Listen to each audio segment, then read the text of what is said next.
Everybody, and welcome to this week's webinar, which is called Keeping on Top of Business Cashflow. The webinar will be presented today by Tarryn Valle, who has presented with us before. It was fantastic. It was actually not so long ago, and the feedback was brilliant. So we're really excited to bring her back. Tarryn graduated with a Bachelor of Science majoring in Physics and Astrophysics in 1999. And a Bachelor of Commerce in Accounting in 2001. She attained the CFA designation in 2004 and the FRM designation in 2005. In 2015, she graduated with a Masters of Commerce in Finance from the University of Cape Town. She's actually coming to us from South Africa, as far as I'm aware, today. I think without further ado, I can pass things on to Tarryn. Great, James. Thanks very much for the introduction. Yes, I am indeed in Cape Town, South Africa. And yes, I did go to the beach over the weekend, which is what most people want to know. So sorry for all of you who are in a cold Northern Hemisphere room at the moment. But hopefully we can shed some light on business cash flow. We all know that the concept of cash is king, and that certainly does apply to the management of a business. And today's webinar is really focused on perhaps, I'd say, small and medium enterprises, so self-employed, small business, and particularly those businesses that carry inventory. And we'll go into what that means and what that means for the business and how they should be looking after that. But it's a kind of an inventory-based business that we're talking about this evening. So maybe you're selling T-shirts or cars or any kind of machinery. This will be of interest to you. So let's kick off. Right, so what are our objectives for this evening? Well, what we're really trying to do is understand the business cash flow cycle. And when we talk about the business cash flow cycle, what we're really talking about is working capital. And we'll get into what that means. And the components of working capital are debtors and creditors and inventory, and we can compute metrics around these measures, around debtors, around creditors, around inventory, to start getting a sense of the cash flow cycle and the working capital cycle of our business.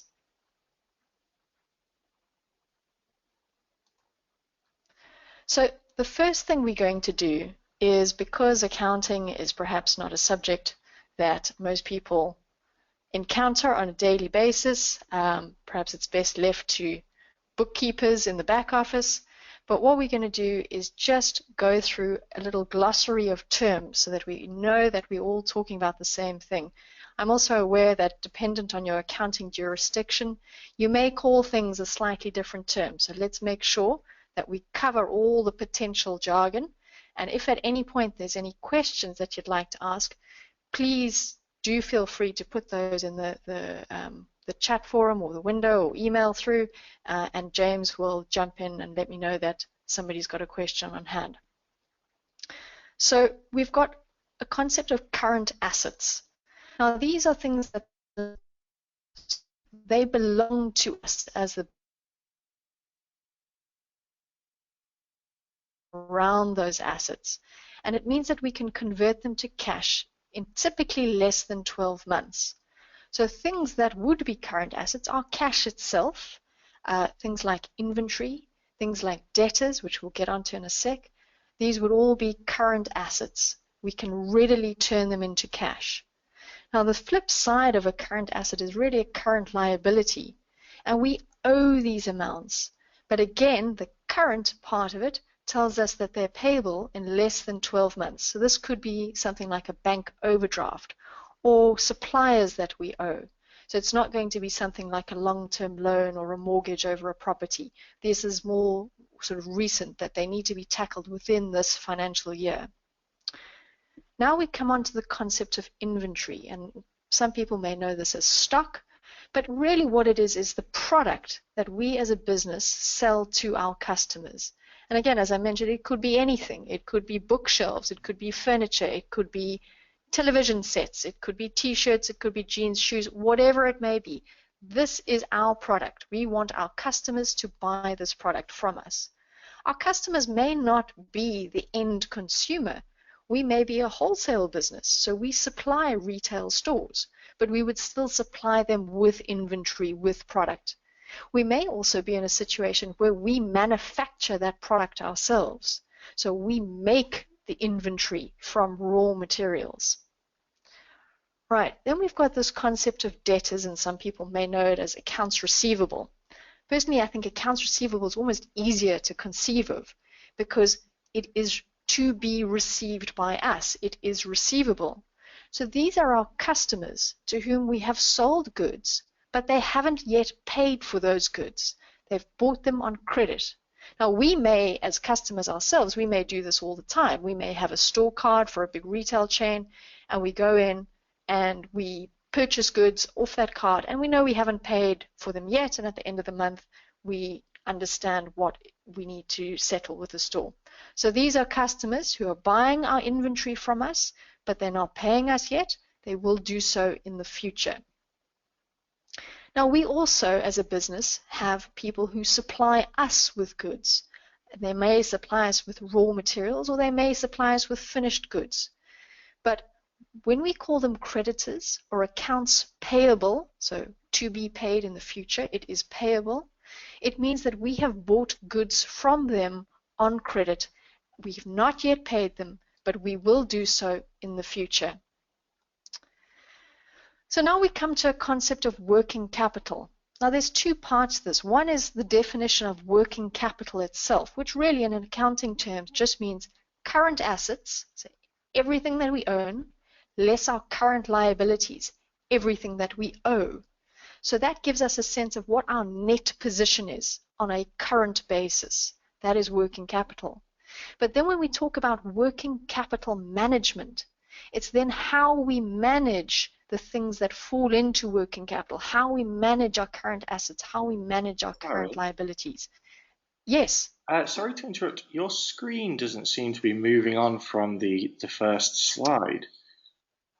Oh dear. Okay. Sorry, we were on a glossary slide there. Is anybody, can you see that now?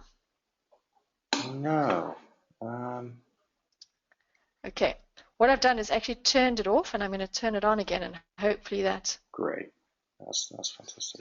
So I can see the first slide. Try.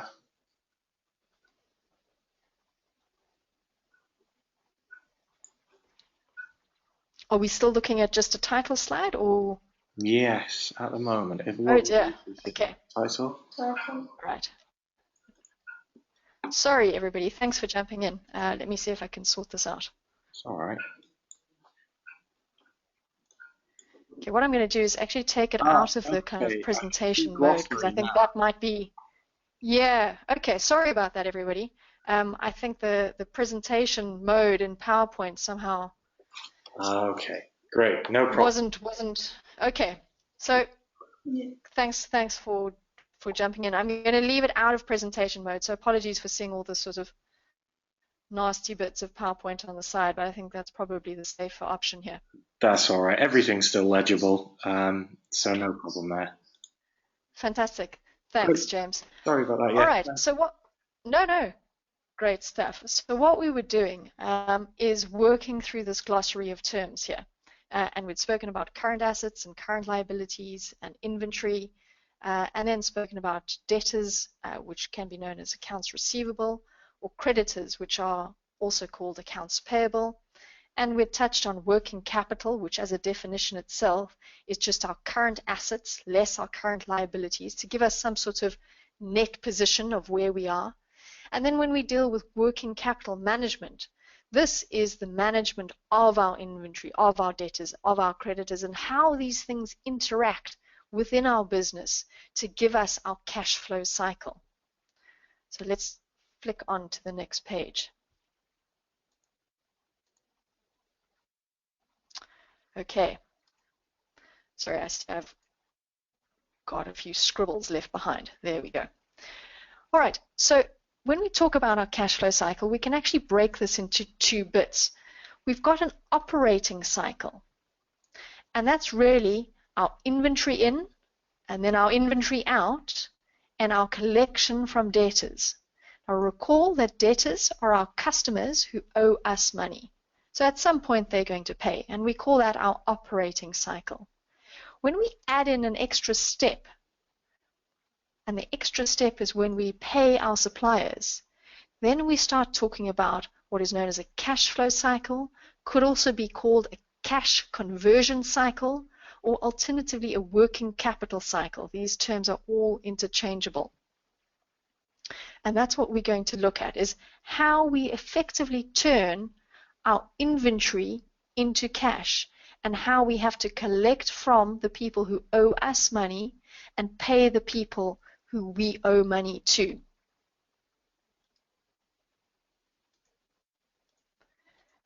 Let's see how we get on with that. So I guess the important thing is, yeah, we all understand cash is important and the management of cash is important, but why do we manage working capital? And particularly in businesses where the components of working capital make up a large portion of our balance sheet, so it's a large portion of essentially what the business is. Keeping track of all of these things is very important, because working capital management is actually the management of our short-term business investment and financing, because our business is investing in inventory to sell. Our business, slightly bizarrely, is actually also investing in debtors who will pay us money. And we are financing some of these activities through our creditors, through our suppliers, who we don't pay straight away. So if you think about, let's think about a large grocery store. Let's say they don't own their premises, they actually just rent. So that grocery store will carry a huge volume of inventory. So all their fresh produce, their tinned goods, their cereals, all of these kind of things. And we can imagine we walk into a grocery store almost every day and we see all of that. That would be their inventory. So in terms of what that business is about, what assets they have, well, a lot of their assets are tied up in their inventory. That is what they're investing in as a business. And now they may have to get in their dairy products and their fresh produce and their cereals and tins and whatever from various wholesale suppliers who ultimately they've got to pay one day, and they may sell all those goods to consumers like us, and we may pay for them on some sort of grocery store card. So we may purchase all of those stuff on credit to be paid for later. So in that instance, understanding your accounts receivable, the people who are going to pay you, understanding your inventory levels, understanding to whom you owe money is really the business. So it is the management of the business. And what we really need to make sure is that we have an adequate cash flow to keep funding our business operations. Because small and medium enterprises, SMEs, typically go bankrupt due to cash crunch. Obviously, there are other things like fraud and just really poor timing, poor luck, things go wrong. But when you look at bankruptcies and liquidations in the SME sector, most of the time it's because somehow a cash crunch occurred. The business couldn't pay the people who it owed money to, and they then put that business into liquidation or bankruptcy. So the management of this actually has real sort of impact on the viability of a business. And then more than that, it actually has impact on the profitability and the ROI, which stands for return on investment of the business. Because again, if our business is largely about the buying and selling of inventory, then we are using up our business resources, using up our business investment capability in this inventory. And so we've got to make sure that we're doing it in a profitable and efficient way.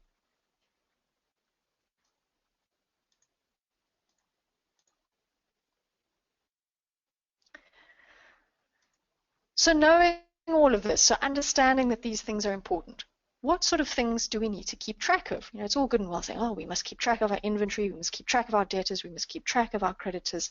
How do we do this? Well, what we need to do is actually measure the time it takes to move through each segment of the cycle. So our number of days of inventory is actually the average time it takes us to create or buy, because we might manufacture it ourselves, to buy the inventory in and then to get it back out the door again. Okay, so that is the number of days that we typically have inventory on our shelves for. And obviously different businesses will tend to have a different number. If you're selling perishable goods, then you better turn your inventory over really fast. You know, if you've got dairy products, the number of days of inventory you need to have is probably 1 or 2, because beyond that you're writing off your stock. Now, let's think about the number of days of receivables.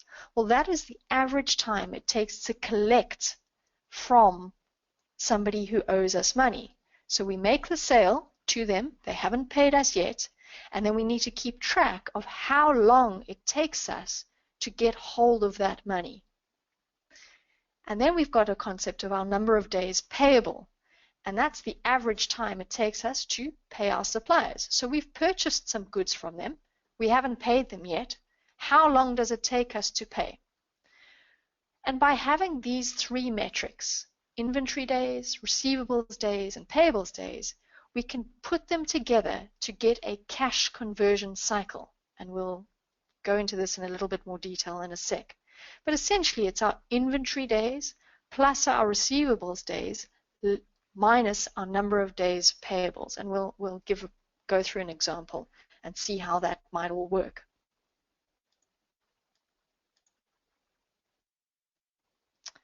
So let's look at a really simple example, and perhaps this will sort of illustrate some of the points. So let's assume that on the 1st of January, we purchased $500 worth of t-shirts from our suppliers.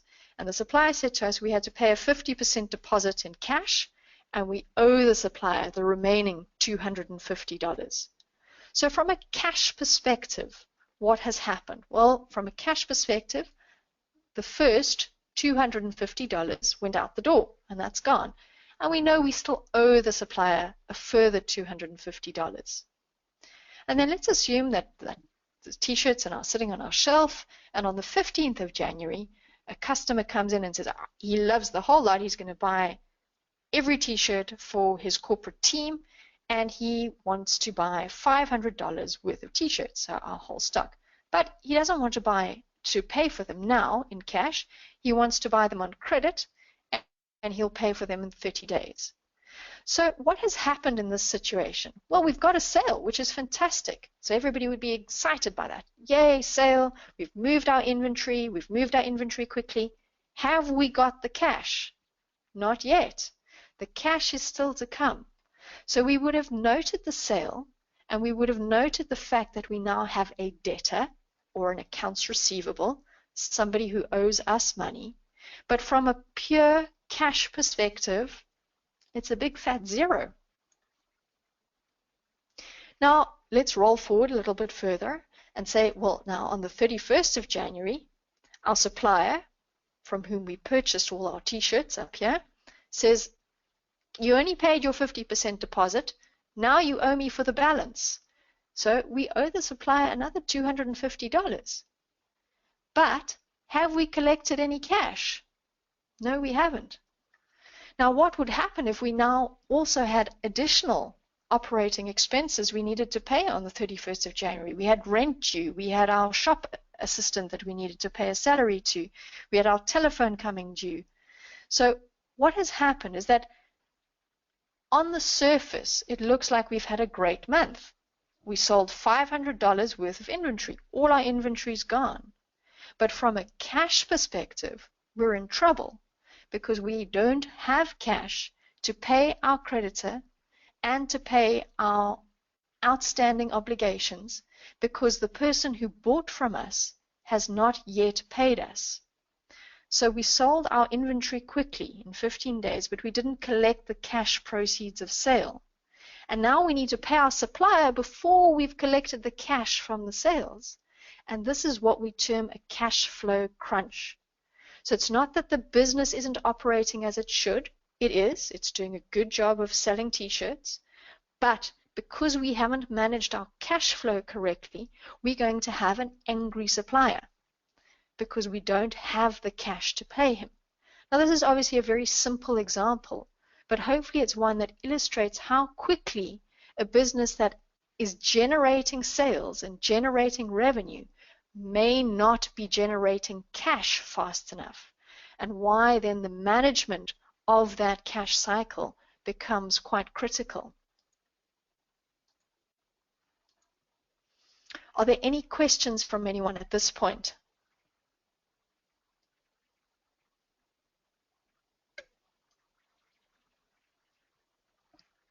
Okay, all good.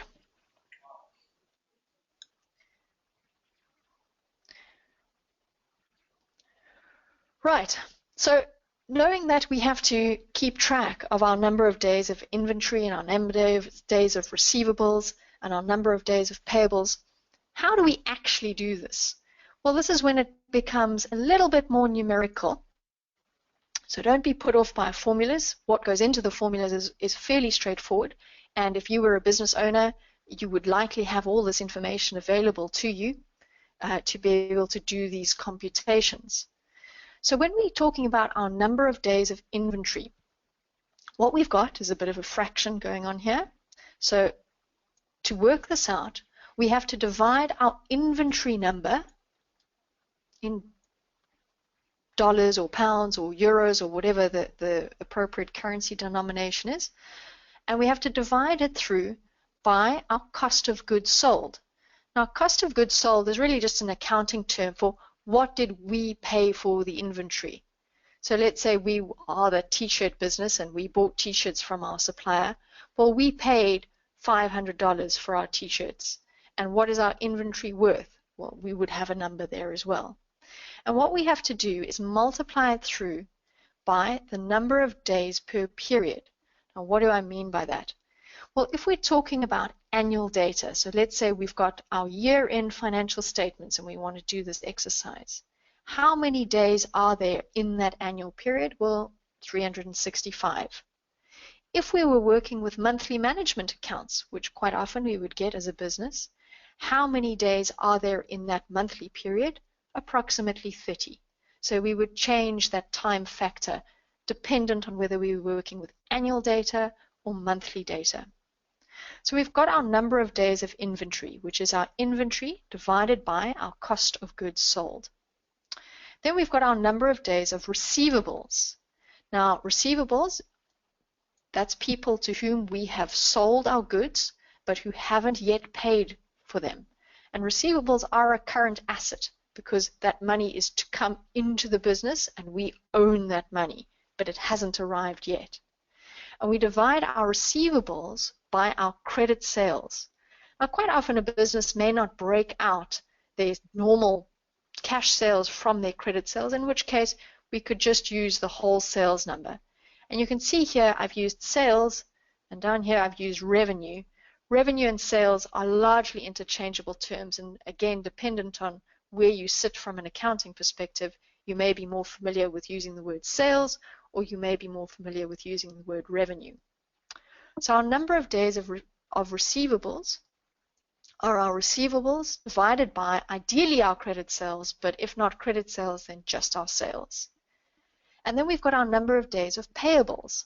So payables, people to whom we owe money, we have bought from them on credit, and we would divide our accounts payable, so the total that we owe, and we would divide that through by our revenue or sales again. And again, in each instance, we're multiplying by the appropriate days per period. Okay, so those formulas are fairly straightforward, and we should be able to find them fairly easily off our management accounts or our annual financial statements. And then what do we do once we've got those numbers? Well, what we do is then a fairly simple sum. We add our days of inventory to our days of receivables, and we subtract our days of payables, and that gives us our cash conversion days. This part, if we remember from upfront, is our operating cycle. When we put it all together, this is our cash flow cycle, the whole lot. And the best thing to do now is to actually look at some examples and see if we can work these things out ourselves and then see what they tell us about how the business is being managed.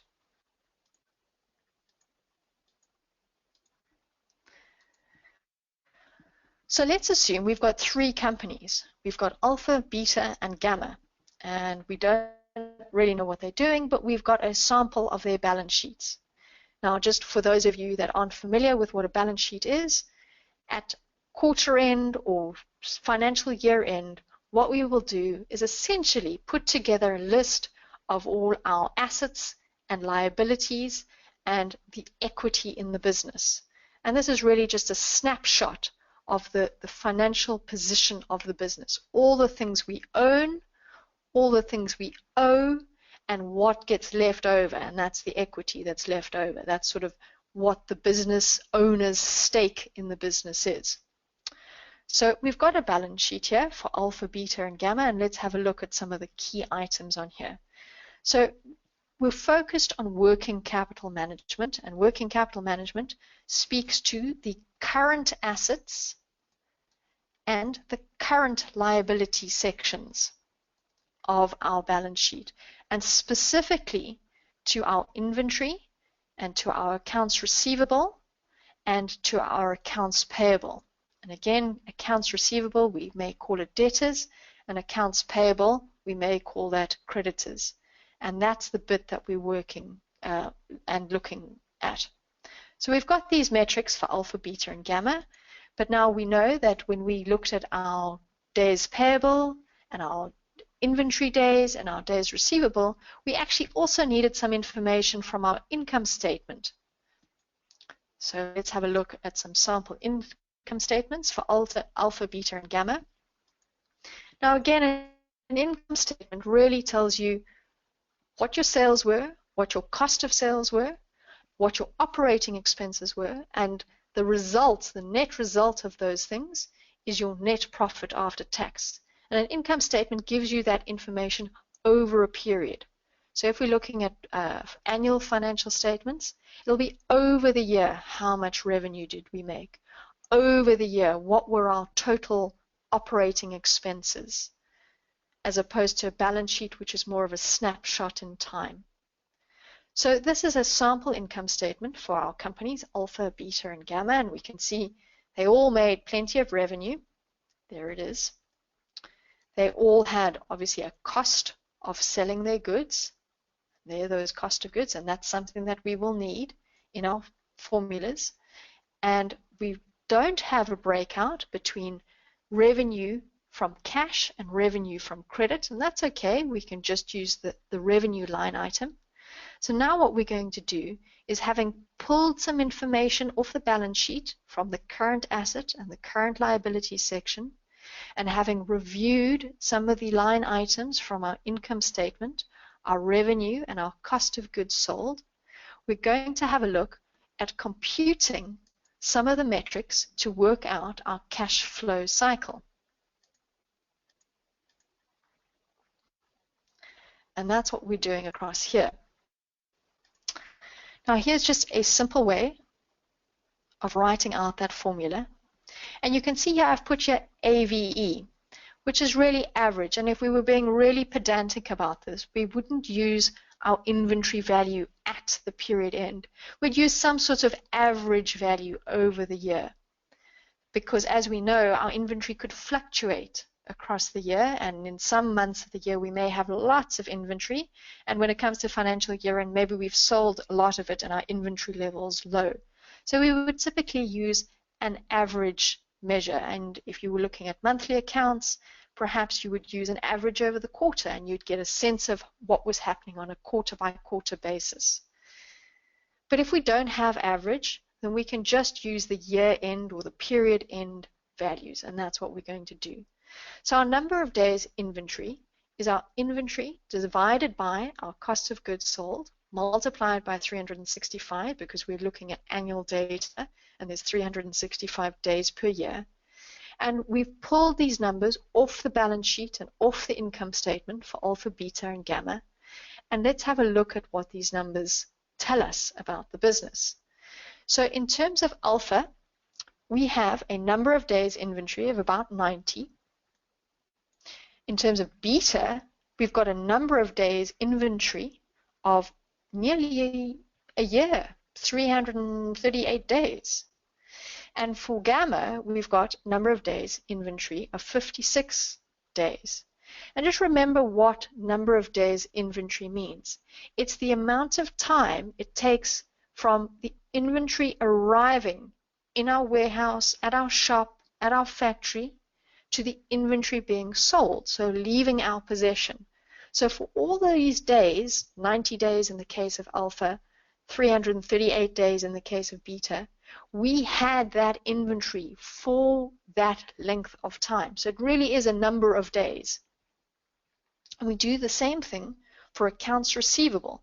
So it's our debtors or our accounts receivable divided by our credit sales, if we can break out that data, otherwise just by our total sales or revenue. And we get a number of days again for alpha, beta, and gamma. And again, 59 days in the case of alpha, it means that from the point of sale to a debtor, so a customer who's walked in who said, I want your stock, but I'm not going to pay you yet. In the case of alpha, it takes them 60 days from the sale to collect the money. In the case of beta, it takes them 81 days from the sale to collect the money. And for gamma, it's about 37 days from the sale to collect the money. So these again are number of days. Then we look at our accounts payable days, which is our creditors or our accounts payable. These are our suppliers that we've got goods from on credit, and we divide through by our cost of goods sold and multiply by 365 days per year. And we can see that for alpha, the number of days that it takes us from receiving the goods from our supplier to actually paying them is about 61 days. We look at beta and we say, well, we've received our goods and it took us an unbelievably long period of time to actually pay for them. It took us 415 days to pay for our goods. And then we look at gamma and we've got about 66 days it's taking us for the inventory to arrive from our supplier to the time that the cash leaves our bank account and goes to settle that invoice. So when we look at our operating cycle, which is our number of days inventory plus our accounts receivable days, we get some measures for all three companies, alpha, beta, and gamma. And we go one step further and we subtract our accounts payable days from our operating cycle to get our cash conversion cycle or our working capital cycle or cash to cash cycle. Here we call the number of things. And now this gives us a really interesting picture, because what we can see is that for alpha, it takes 88 days to go from cash to cash. And that's quite a long period of time. Then we look at beta and we say, well, it only takes 7 days. Now that seems bizarre because beta had inventory on its books for 338 days. And then it took 81 days for the people that had bought its inventory to pay for it. But the real trick that beta's got going on here is this accounts payable days. It's taking beta 415 days to pay its suppliers. Now, the type of industry that these metrics might apply to is it could be a high-end car dealership. So in this instance, let's say it's a BMW dealership. It's probably a brand we're all familiar with. And their inventory comes in, and you know, the market's a bit slow for high-end cars, and the cars sit. There's their inventory. They sit for not quite a year, but in their showroom floor. And then eventually somebody comes to pay for them, and they say, okay, well, you've got 3 months to pay, and by and large, within 81 days, which is more or less 3 months, the customer has paid for that car. But because they're a BMW dealership, they've got great terms with the BMW head office, and it takes them, they say, okay, well, we won't pay for the car all the time that it's sitting on our showroom floor. We'll only pay for it when we have sold it and we've collected the money. And so that's why, on a cash-to-cash basis, Beta is actually doing a great job, despite the fact that its inventory is very slow moving, because it's not having to pay for goods ahead of receiving its money. Now, when we look at Alpha and we say, well, Alpha inventory, 90 days, maybe that's something like a computer store. Every 3 months, it's going to turn over its inventory. Alpha is taking quite a while to collect on that sale relative to the payment terms it's got with its suppliers. So as a result, Alpha's cash-to-cash cycle is really long. Now, quite bizarrely, you can actually get a business with a negative cash conversion cycle. In other words, it's turning over its inventory, it's collecting from its customers very quickly, and then it's taking a long time to pay its suppliers. And so that business is doing a really great job of ensuring that that cash flow is really quick. So if you get a negative number there, don't be alarmed. It means that your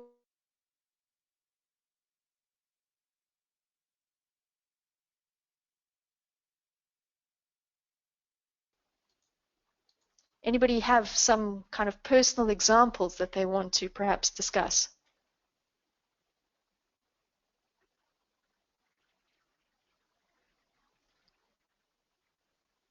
Hi, Tarryn. We'll keep an eye on that, and if anybody comes in with one, I shall let you know. Okay, great stuff.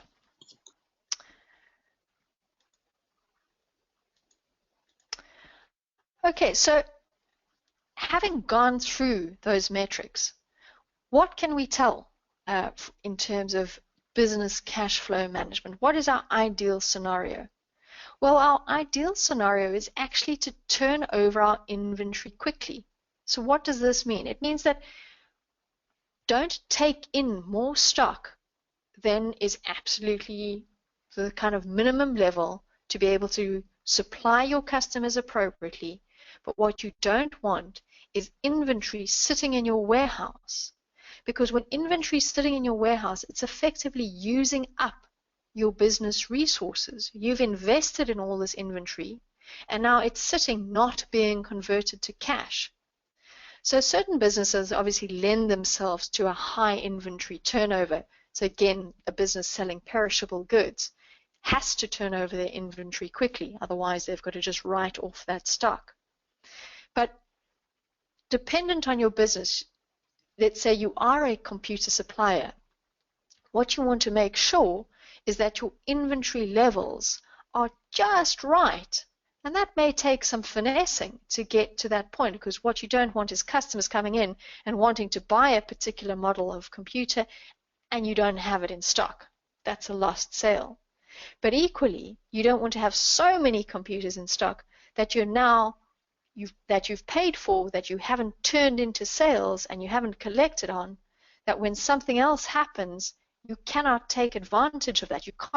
You've got no cash resource to maybe go and open up an additional store, because all the cash and all the business resources are sitting locked up in your inventory.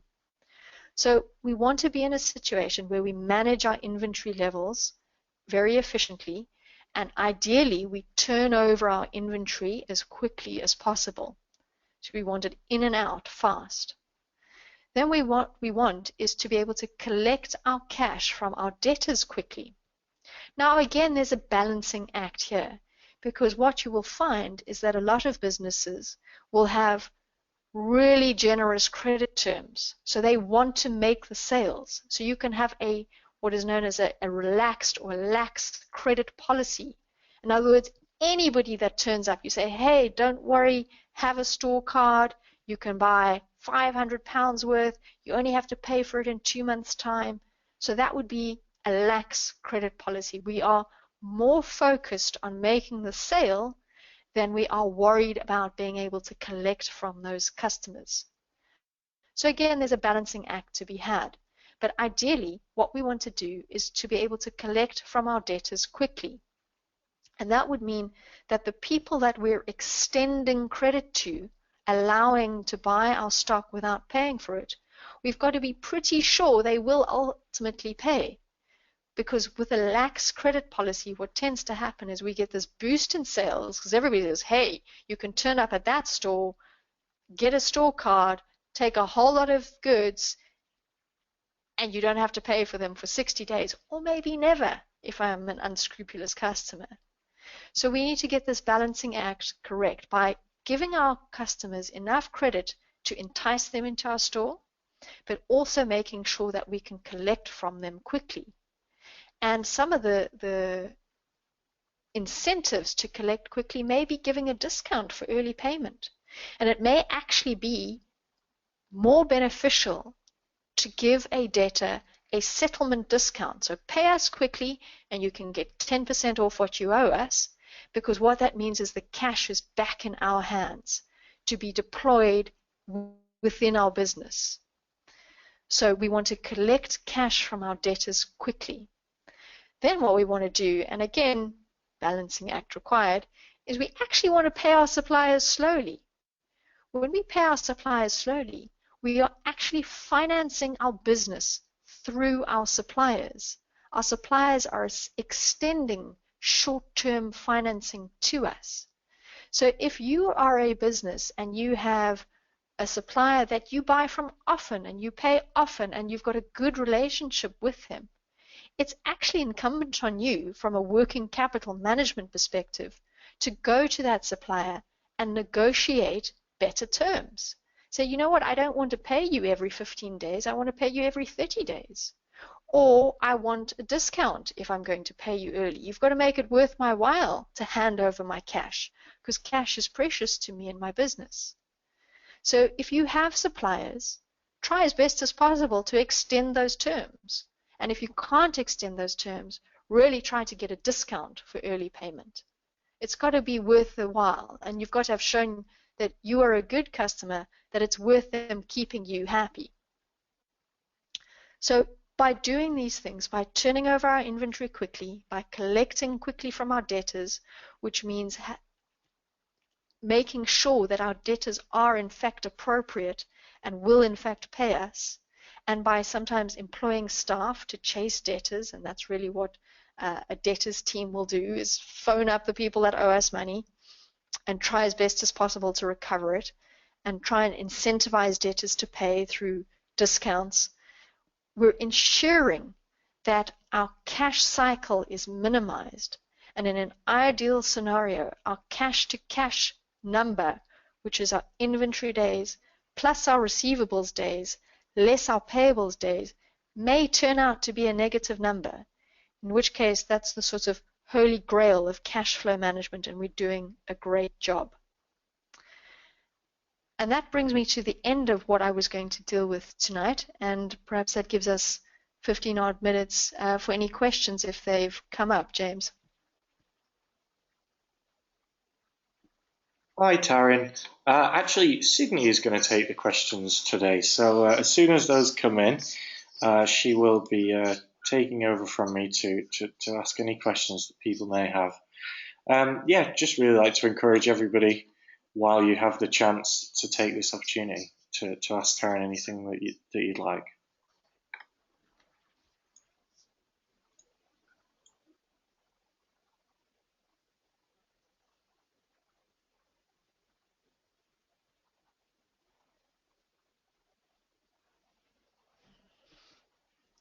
Thanks, James. Thanks, Sydney. I do understand that accounting can sometimes be a bit of a daunting topic for people, particularly if this is not something that they do on a day-to-day basis.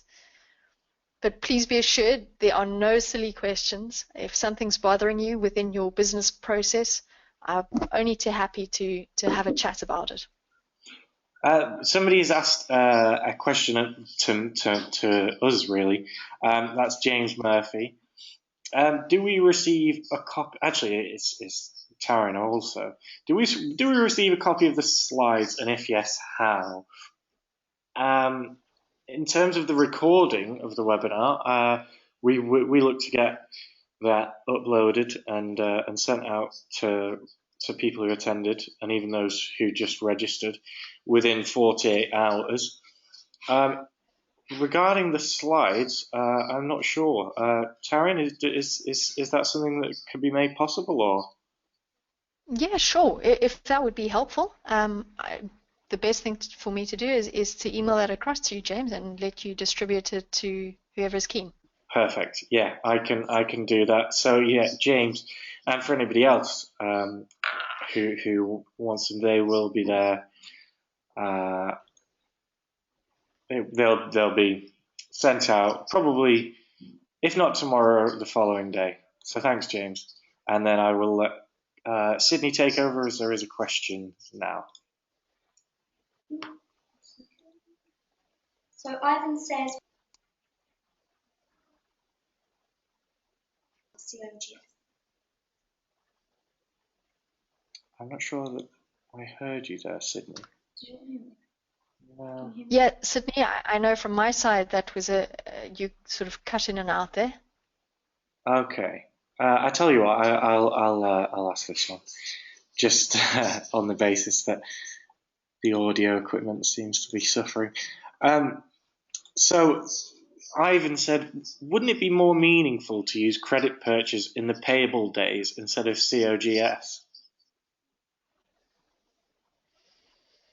Yeah, let's go and have a look at that.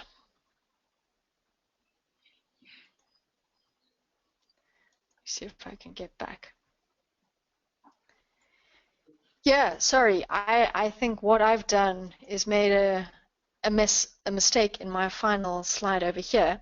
Thanks for pointing that out, Ivan. That is, in fact, incorrect there. And what I'll do is correct that ahead of it being distributed out. If we jump back here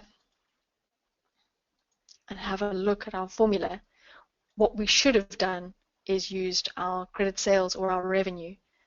And again, we could, the absolute best is to use credit sales. You're absolutely correct. But if we don't have credit sales, we could just use revenue.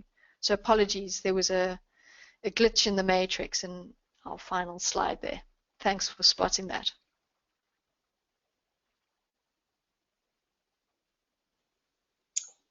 So Carla says, I didn't quite understand why you said customer beta was doing well. Could you go over that again? Sorry, Sydney, would you mind just repeating that? I missed the last bit there. So she said, I didn't quite understand why you said customer beta was doing well. Could you go over that again? Yes, sure. Let's go and have a look. Yeah.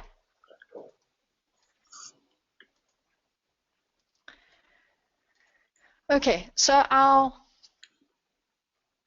basis for determining whether a company is doing well or not is this concept of cash conversion cycle. And perhaps what I should say there is that the lower the number, the better it is, because this is really a number of days that it takes us to go from cash to cash.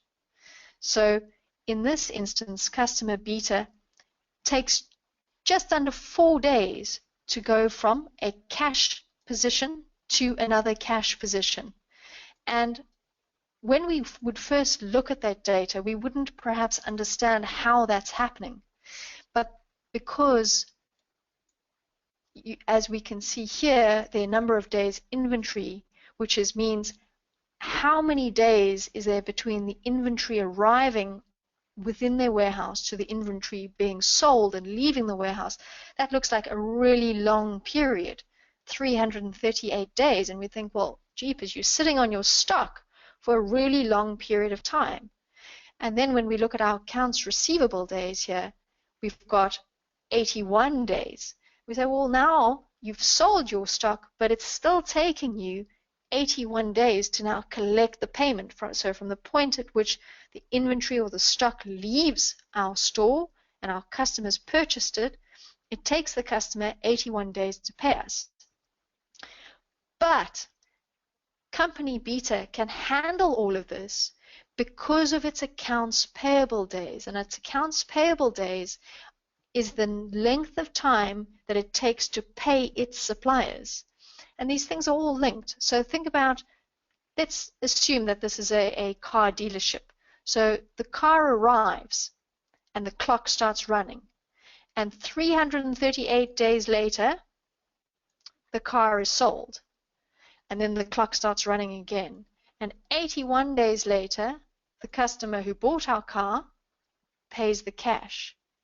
But from the point at which the car arrived, so it became ours, we wait 415 days before paying our head office supplier. So what that means is that although we have had the stock sitting on our showroom floor for a very long time, and although it took us quite a while in order to get the proceeds of sale from our customer, we had really generous payment terms with our supplier. So we were under no pressure to pay them before we had received the money. There's just a very small gap there. So within effectively 4 days is our cash conversion cycle. So between collecting the money and having to pay our supplier is just 4 days. Does that make sense to you? I think that's a very clear explanation. If there's a response from Carla, I'll be sure to let you know. Sydney has another question here in the meantime.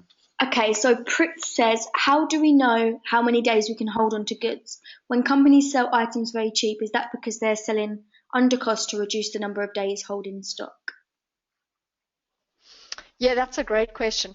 And quite often, yes, that is exactly what they're doing. So a lot of the times when, and the sort of high street retailers do this in particular, they have these massive clearance sales.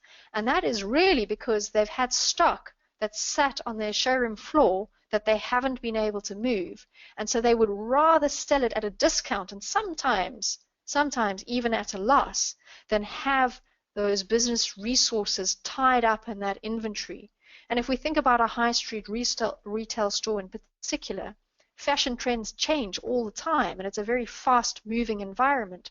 So if you've got, and seasonal as well, so if you've got now a whole lot of winter stock and you're going into spring and summer, you want to get rid of that. So the best thing to do in that instance would actually be to really heavily discount your stock. Say, you know, our buying was wrong for that season. We had coats in brown and everybody wanted blue. Let's rather clear them from our stores, get that cash in, which we can then deploy into fresh seasonal stock. Great. Yeah, I think that has entirely answered the question. And also, Carla just responded to say, yes, thank you. It seemed like a long time, but now she's clear about customer beta. So, yeah, that's perfect. And also thank you from Pritz as well.